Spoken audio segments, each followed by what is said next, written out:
Welcome back to Mock where we take a look at someone else's mock draft. And I'm mocking, giving you my views, thoughts, and opinions on other people's perspectives, because it is a good thing to open up your mind, look at other people's perspective, consider their opinion, and try to rationalize your own draft opinions.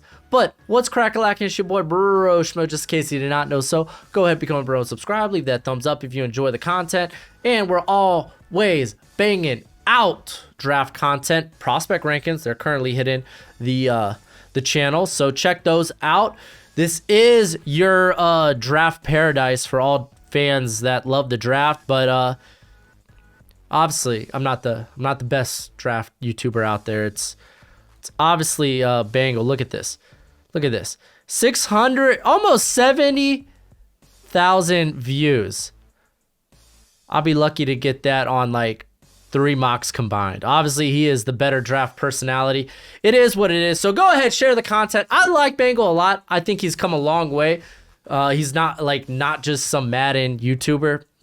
I actually enjoy listening to some of his thoughts and opinions. He's actually a big guy when it comes to Malik Willis. At least that's what he's hearing when it comes to the Detroit Lions. Interesting thought. He said he wouldn't do it this draft because he got a lot of flack. But hey, dude, I appreciate a man that throws it on the table and is like, look at it.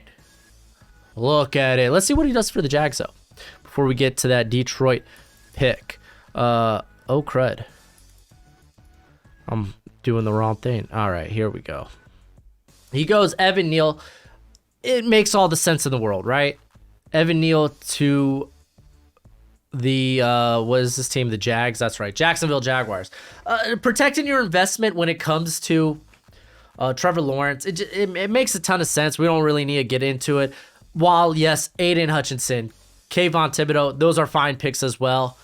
Icky, maybe they rather Icky. Charles Cross is making this big jump as well. A lot of people really like him, so I really find it hard to find a bad pick here at number 1 overall. I mean, obviously there is, like, if you're going like Zamir White or some random punter, obviously that would be a terrible pick. But yeah, I find it hard to find a bad pick at number 1 in these mocks. You could say the same case about number 2. They're just taking whoever is left, best player available. In this case, he's not going Malik Willis. He's not going with maybe a potential franchise quarterback. He's instead going with best player available. In his opinion, it's KT over the hometown boy, Aiden Hutchinson. I think a lot of us forget about how good KT is. Some of us view him as a bust, and I think that's far from the truth. I think KT is exceptionally talented. I think his upside's a bit better than Hutchinson, though I think Hutchinson, his game translates extremely well. He might be the better pro off the start, but KT could be something special. Let's go see what he does for the Houston Texans. I imagine this one's Aiden Hutchinson. Like, you could fancy Akem Ekwonu at this pick if you want protection, but Aiden Hutchinson probably gonna, like, for some people, he's the first overall pick. He's in everybody's top 3 for the most part. So yeah, it's not a bad pick. How about the Jets? How about them Jets? They go Akem Ekwonu. No secret, Joe Douglas. He fancy himself a man of the trenches. He likes the trenches, so get in Akem.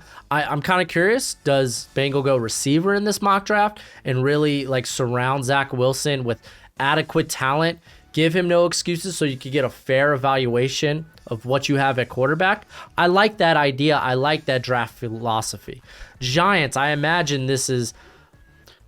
I'm taking Charles Cross just so I don't risk the Panthers taking him here, or maybe a team trading up, because if John Morrow is to be believed, he said, we are going to surround our boy DJ Daniel Jones with talent. Or maybe they go Kyle Hamilton. Let's see what Bengal does for his G-Man, because he's actually a G-Man fan. No, I don't care about your sponsors, bro. Tell me your picks. Charles Cross, okay, again, makes a ton of sense. It just makes a ton of sense. You already have the top 2 tackles off the board. I would say really there's only one other guy that's worth a top 10 pick. Why risk the Panthers taking him? You know they got a big need at left tackle, so go ahead, grab Charles Cross. I'm very intrigued what he does here with the Panthers. I imagine this is quarterback, because I've been saying it from sea to shining sea that, hey, the Panthers Matt Rule, desperation situation. You could say the GM. Someone tried to come at me. He was like, Matt Rule, he doesn't make final decisions when it comes to the pick. Okay, the GM. Whatever. They are going to try to ensure they have a winning squad, so no one's getting fired. How about that? Is that a crazy notion? Yeah, so I think this pick's going to be used for quarterback in some way, some fashion, whether it's a draft or a trade. So let's see what he does here. Yeah, he's going Malik Willis, absolutely. He goes Malik Willis. That makes a ton of sense. Am I saying this is the best pick? No, but this seems like the pick, a desperation pick for the Panthers. They don't have another pick inside the top 100. So I'm curious, Bengal, do you double up on the offensive line? Or do you maybe go with Kyle Hamilton? Maybe do you go... Like, I think corners become a very interesting need just with how much they're going to owe James Bradbury in money. I think that's actually an interesting thought as well. So... what do you do for your G-men? He goes Kyle Hamilton. He just takes best player available. That's fine. He's top 5 prospect for a lot of people. Makes a ton of sense. I like Atlanta going corner. I kind of prefer it over edge at this point, just because like you're not going to solve your pass rush problems with one edge rusher. And the guys available here, you got like Karlaftis, which I mean he's a guy that's been projected to go anywhere from 4 to the Cardinals at 23. So not everyone's in love with him.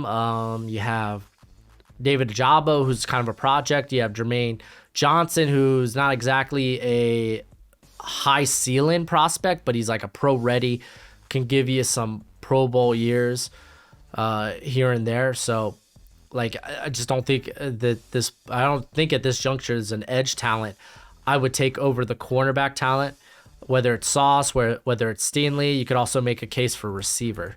So let's see what you do. By the way, I watched this beforehand.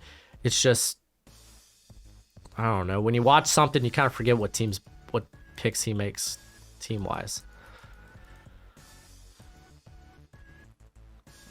But once he makes the pick, it'll all come back. He goes David Ajabo. So this feels like something to build to the future. It's weird because Arthur Smith, he's like, no, I want Matt Ryan as my quarterback. I want to build around him for at least now. And David Ajabo is more of a like teams. This is another guy that his draft position, it really depends on what do you think he can be. Not a finished prospect, extremely raw. Saw playing time this season, like halfway through the year, and you know the upside, you know the tools. He's a guy that you maybe expect to really come out in year 3 and be like, oh, that was a nice pick. But he's not going to be an immediate impact, and I don't think it kind of fits with the narrative of Arthur Smith, straddling, maybe not straddling, but throwing his saddle around the horse known as Matt Ryan. Denver Broncos. Let's be honest, man. This is Aaron Rodgers. I actually think Aaron Rodgers, the closer we get to free agency, the more I think he just stays in Green Bay. It's a bit weird. I imagine this could be Devin Lloyd if he sticks with the pick. It's Kenny Pickett. All right, so quarterback also makes sense if they don't get Aaron Rodgers. Listen, I know some of y'all are tired of the Kenny Pickett talk, so I won't talk Kenny Pickett. We're done talking Kenny Pickett on this channel for at least the next week or so. I'm just done. If you want my take on Kenny Pickett, I got a top 10 quarterback rankings video, and I go into Kenny Pickett, and you'll find out why I don't love him. So obviously, I don't love this pick. But some of the NFL might still think he is a top quarterback in this class. The New York Jets. Will he go receiver? Will he maybe dip into this corner class? There's yet to be a corner taken, so this will be interesting. Let's go ahead and jump ahead. Well, apparently we didn't jump ahead enough. Drake London, there you go. Build around Zach Wilson. Give him significant weapons. Give him significant protection. Get a fair evaluation of, is he a franchise guy? I like that. That's how you do it. That's how you evaluate a quarterback, especially in a league where now you're typically, you get 2 years, 2, maybe 3 if you're lucky to be like, is this guy a franchise guy? Not sure. Not positive at all. Like where the leashes are a little shorter now with these draft picks, it makes a ton of sense. I fancy Treylon Burks. I love the Debo Samuel the Debo Samuel comp. I love pairing that up with LaFleur in terms of the offensive scheme. So I'm kind of sucker for that right now. All right, what do we do with the Comrags, the Washington Commanders, the Commandos? Okay, don't show me your tape because I ain't trying to get demonetized. I don't know how these guys show tape and not get demonetized. Okay, he goes Matt Corral. They go quarterback. It feels like Washington will go quarterback this year. Obviously, there's other areas. They can obviously make a trade for some stability, like a Jimmy G. But if they don't, I feel like quarterback is a prime pick there. Vikings, we don't need to really get into it. Ahmad Sauce Gardner. The Vikings have a terrible cornerback room. They need depth there. I get it. They have an offensive-minded coach in Kevin O'Connell, but like the defense has to be addressed in some facet. Like that defense it's starting to get old in places. It's kind of depleted of talent, especially at the cornerback position.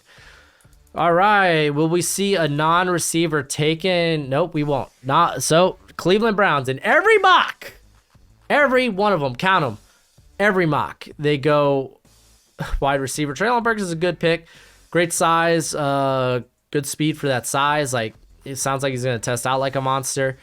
So easily could be a guy that like just climbs up draft boards, especially if you kind of got a role in mind for him, because it's not like he's your everyday route runner. Not like he has a big route tree.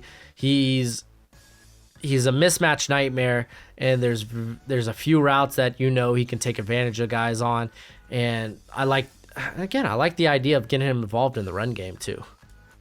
Baltimore Ravens. This is always interesting to see what Baltimore picks. As I keep smashing the button. Trayvon Walker. I think Bengal mentioned this, and I think I've mentioned this on my channel as well, that Trayvon Walker might be a guy that gets taken a bit earlier than people anticipate just because he has the physical tools. I think a good comp that Trevor Sikkema put up was Rashawn Gary. They're going to look at those tools that Walker has, and I think even Dane Brugler has him as a 6th overall prospect.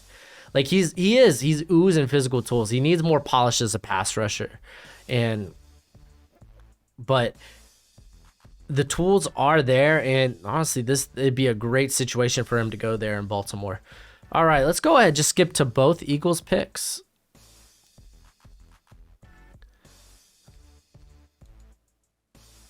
Okay, well, we jumped too much. So Derek Stingley, obviously, this is great value for Derek Stingley at 15. And then Jermaine Johnson, I think, top 20 prospect. He's a bit safer than a lot of than your guys like David Ajabo, who it's like, yeah, the ceiling's much higher with Ajabo, but you know with Jermaine Johnson that you're going to get a guy who can come in and be a solid starter for you for the next like 10 years. So really good picks for the Eagles. Jordan Davis is not the sexiest pick for the Chargers, but it's one of the safest in terms of, hey, here, I'm going to make this bigger for y'all.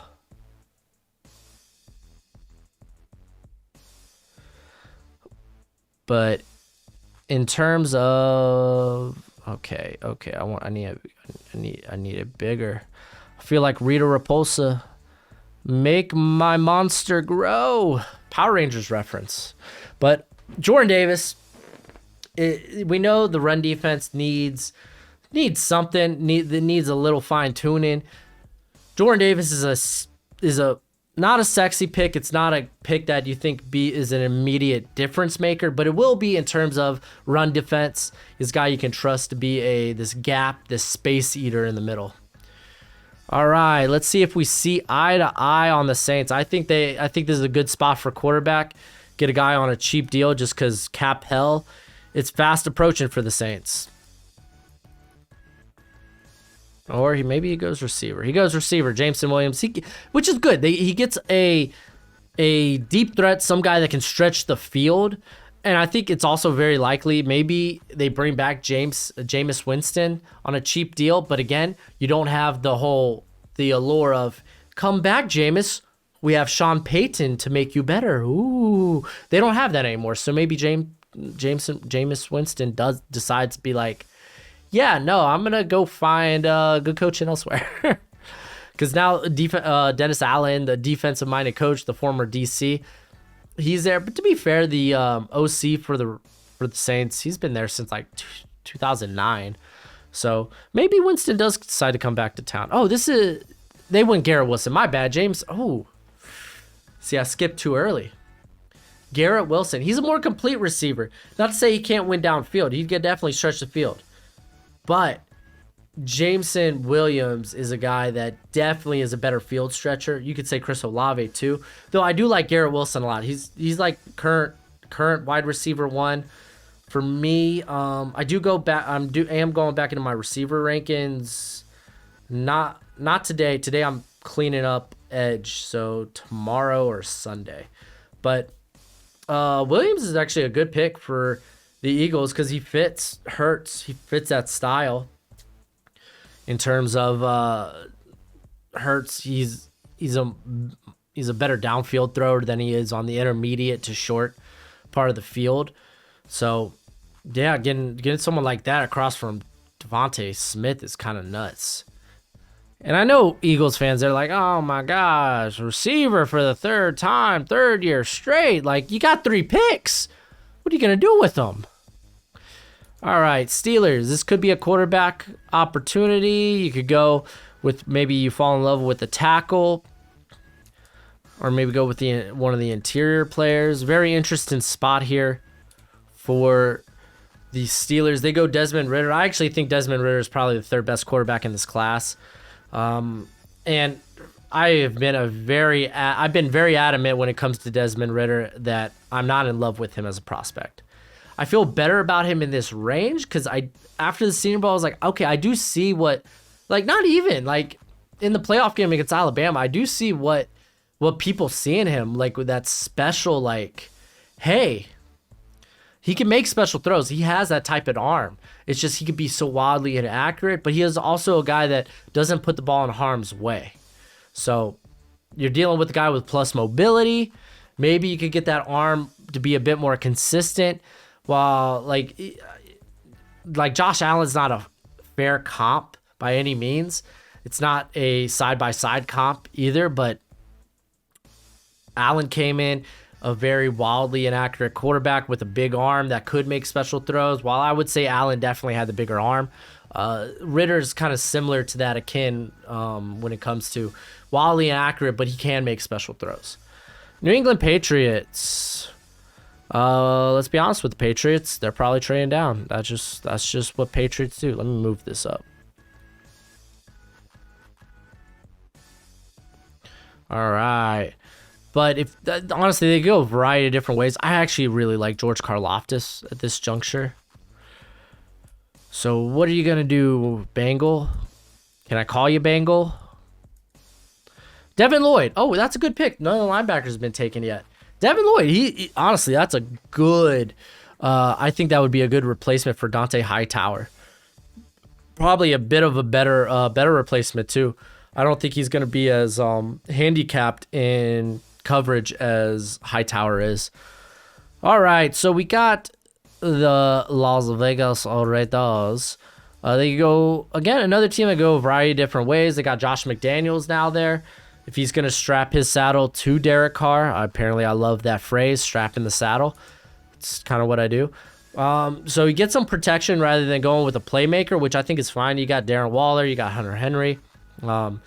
He showed some chemistry with Zay Jones later in the year. So grabbing a guy that could play right tackle or he could play left guard it's good. It's good. I like Kenny Green. He's one of the I think one of the prospects, one of the players people are really lowballing in this draft.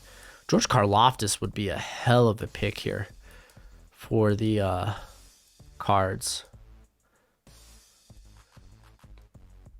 He goes Trent McDuffie, which makes a ton of sense too. Great athlete. Kamara, really any receiver. You kind of question his physicality, which is fair. He's not a guy that tends to get physical. There's going to be concerns with his size, potentially with his length. We'll find out at the combine in a few weeks. But yeah, no, you need that cornerback room needs to get better. I think with Chandler Jones being a free agent too, though, Maybe like Karlaftis might be a prettier pick, but no, both are solid. I'm curious when Karlaftis will go off the board here.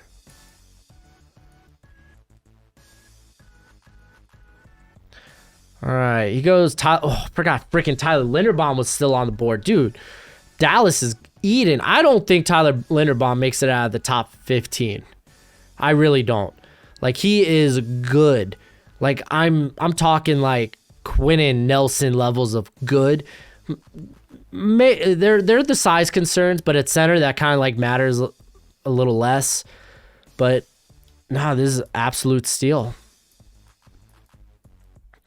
Buffalo Bills. The Bills. What you got going for the Bills? Oh, are you contemplating Karlaftis? I mean, the value's there. You go okay.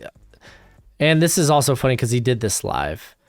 And it's a lot harder. Like, honestly, if I do a live one, I have to put a timer on, or else I'll sit there overthinking it. I like Zion Johnson a ton at this pick because protection, I thought it was pretty subpar for Josh Allen. They kicked Darrell Williams to right guard and played Spencer Brown at right tackle because of some injuries on the interior.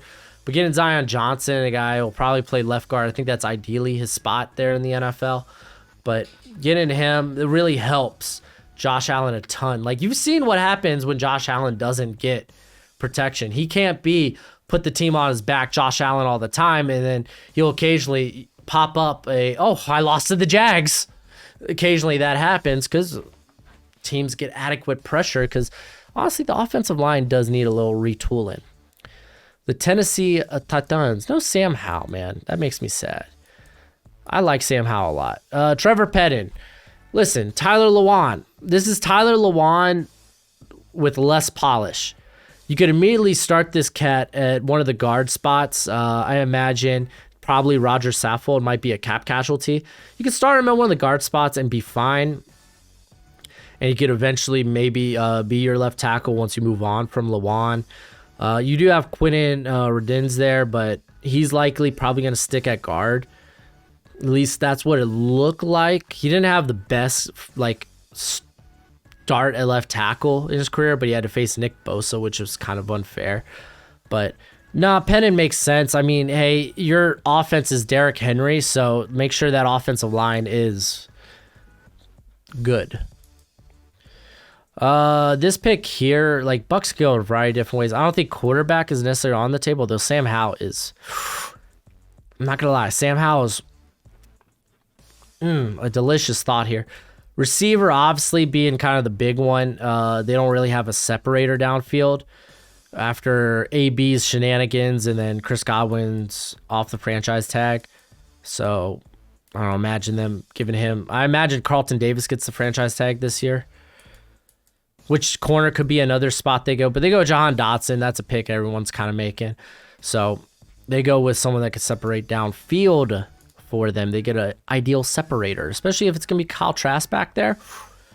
Get him some playmakers. All right, the Green Bay Packers. Kind of stumble into, like, you got Chris Olave here. That would be a good pick. He goes Christian Watson. He goes Christian Watson way higher than he probably should go. I really do think Aaron Rodgers stays. I really do. For now. That's yet to be seen. I've flip-flopped on that quite a bit because no one really knows. Christian Watson, I don't think he did enough to really warrant a first-round pick. I don't think the NFL is going to be that high on him. But he is one of the bigger receivers in this class. There's not a lot of size. You don't got a lot of quality size, like tall receivers in this class. Like George Pickens, I think, would be the pick first. He's one of those guys. You got Alec Pierce, but he's like what? He's probably a day 3 guy. Justin Ross, but he has the injury, the medical red flag when it comes to his spine. That needs checked out. So Christian Watson, definitely a reach at this part of the draft. What do you do for my Dolphins, Bengal? What you gonna do? Give me Chris Olave. Give me Chris Olave, Bengal. Do it. Give my Dolphins Chris Olave.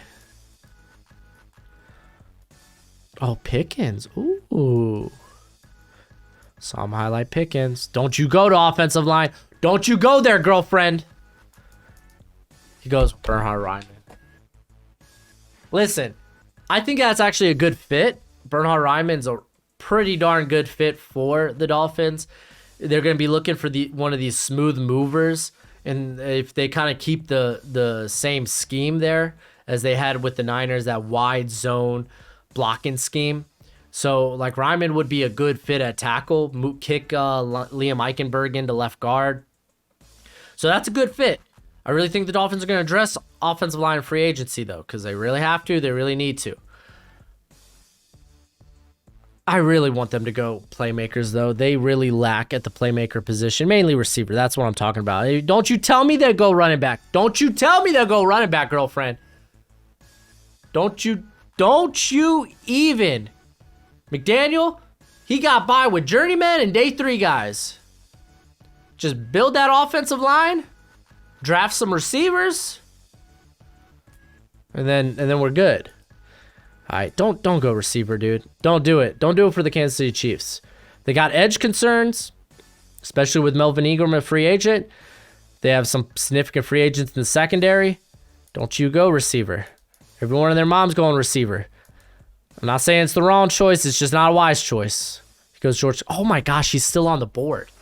I do think George Karlaftis will come into the combine sub 270, 275, whatever he was listed at, just so he tests out a little bit better. But I mean, this is a spag pick if he's available here. Like, he likes big athletic guys. Well, I wouldn't say he's bendy. He's explosive. I think he's going to test out as such. So, interesting pick. Interesting pick. I don't know if he makes it all the way here, though. All right, we got the Bengals. There's nothing when it comes to offensive line on the board here. Nothing. I think Kenyon Green is gone, right? He took Kenyon Green, right?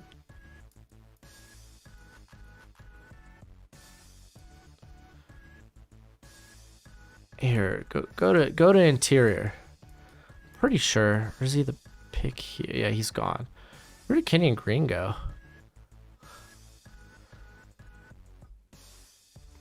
Huh.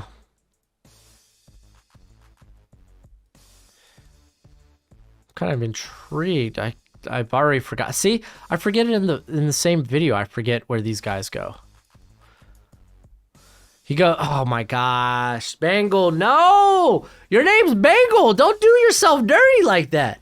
Daniel Falele, terrible Senior Bowl. Literally, I think what sold me on this guy is a project at this point in his career. Is, keep in mind, he's only been playing football for about 5 years. So he's looked pretty darn good for a guy that's really only played football for a few seasons now. But he's not a people mover. He is an obstacle to get around. He is... I saw Jesse Luketa put him on his butt. And if you don't know who Luketa is, you really should. He's going to be a good day 3 prospect. But I saw that and I was like, how you 6'7", 6'8", 387 getting put on your derriere, as the French would say. How's that happening? How, Sway, how? This is a bad pick. This is a bad pick. I ain't afraid to say it. I'm not looking to hurt feelings. I'm just saying this is a bad pick. This is a desperation pick. The Bengals, you don't need to be greedy. Just take good players. Oh my gosh. I'm really trying to think where Kenyon Green went.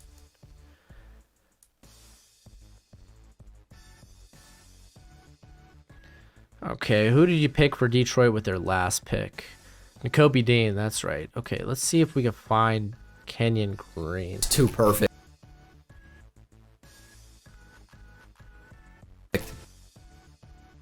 Raiders, that's right. Okay, but he goes to Nakobe Dean. That's great value if he falls to the Raiders. It'd be a good pairing with him and, who's the Purdue linebacker there? He's more of this, like, blitzer, someone you probably won't want in coverage too often. It's Derek. Oh, I want to say Butler, but that ain't it. Barnes, Derek Barnes. Thank you, Google. But yeah, no, Kobe Dean's great value. You come out of the first round with KT and Nakobe. That's solid. Overall, with this mock, it's pretty based. I'll say that. It's pretty based. It's a based mock. Whoops, I'm on the... There we go. Apart from, like, Christian Watson's, like, oh, I don't know how you got him in the first round. Again, draft, anything could happen, but it won't be a good pick in my opinion. Daniel Falele, I thought was just a wild reach. But for the most part, I thought it was a solid mock. Solid mock. Let me know what you think in the comment section below. That's it for the video. Go ahead, do that YouTube thing. As always, until next time, you be easy, my friends. Later. No Sam Howell. No Sam Howell.